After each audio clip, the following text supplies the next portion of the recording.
അപ്പം ഹെൽത്തി ആയൊരു സ്നാക്കിൻ്റെ റെസിപ്പി ആയിട്ട് വന്നിട്ടുള്ളത്. അപ്പോൾ ചിക്കൻ ഒന്ന് പൊരിച്ചെടുത്തിട്ട് ആ ഓയിലിൽ തന്നെ ഒരു വെല്ലുള്ളി നന്നായിട്ട് നല്ലോണം വേണ്ട നല്ലോണം പച്ചമണം മാറണം അങ്ങനെ ആക്കിയിട്ട് ഇഞ്ചിയും വെളുത്തുള്ളിയും ചിക്കനും പാടെ ഇട്ടിട്ട് ഒന്ന് ചതച്ചെടുക്കുക.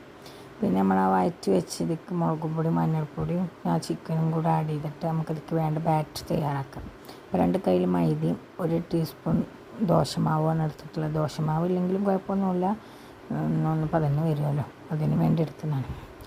അപ്പോൾ ഒരു മുട്ടയും ചേർത്ത് കൊടുത്ത് നല്ലോണം ഇളക്കി കൊടുക്കുക. പിന്നെ കുറച്ച് വെള്ളം കൂടെ ചേർത്ത് കൊടുത്ത് നന്നായിട്ട് മിക്സ് ചെയ്തിട്ട് നമുക്കത് ഇങ്ങനെ കട്ട പിടിച്ചൊന്നും പ്രശ്നമൊന്നുമില്ല. നമ്മൾ അതേ മിക്സി ജാർക്ക് തന്നെയാണ് ഇട്ടിട്ടുള്ളത്, അത് കഴുകേണ്ട ആവശ്യമൊന്നുമില്ല. നമ്മൾ ഈ മിക്സിൽ ഈ മസാല അങ്ങോട്ട് കലർത്താണ് ചെയ്യണത്, അതുകൊണ്ട് കഴുകിയിട്ടൊന്നുമില്ല. പിന്നെ ആ ബാറ്ററിലേക്ക് ഉപ്പും ഗരം മസാലയും പാടെ ആഡ് ചെയ്തിട്ട് നമ്മൾ ഉണ്ടാക്കി വെച്ചിട്ടുള്ള മിക്സി ഉണ്ടല്ലോ അത് ഒഴിച്ച് കൊടുത്തിട്ട് സ്റ്റീം ചെയ്തെടുക്കണം.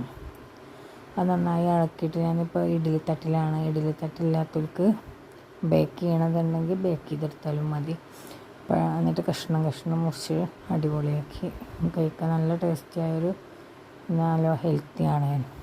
എണ്ണ ഒന്നും ചേർക്കാത്തതുകൊണ്ട് എണ്ണയിൽ മുക്കി പൊരിക്കുന്നതിനേക്കാളും ഹെൽത്തിയാണ്. നമ്മൾ ചിക്കൻ പൊരിച്ച ആ ഒരു ഓയിൽ മാത്രമേ ഉള്ളൂ ഇതിക്ക് യൂസ് ചെയ്യണം. അത് 4 ടേബിൾ സ്പൂണോളം വരുന്ന ഒരു ഓയിൽ. അപ്പം അതിങ്ങനെ സ്റ്റീം ചെയ്തിട്ട് നമ്മുടെ ഉള്ളൊക്കെ വെന്തുകൊണ്ടെന്ന് ഒരു ഫോർക്ക് കൊണ്ട് കുത്തി നോക്കുമ്പോൾ നല്ല ക്ലീൻ ആണെങ്കിൽ നല്ല സോഫ്റ്റാണ്, എന്നാൽ കഴിക്കാൻ നല്ല ടേസ്റ്റുമാണ്. അപ്പോൾ എല്ലാവരും ഇതും ഒന്ന് ട്രൈ ചെയ്ത് നോക്കണേ, എന്നിട്ട് ഫീഡ്ബാക്ക് അറിയിക്കണം കമൻറ്റിലൂടെ.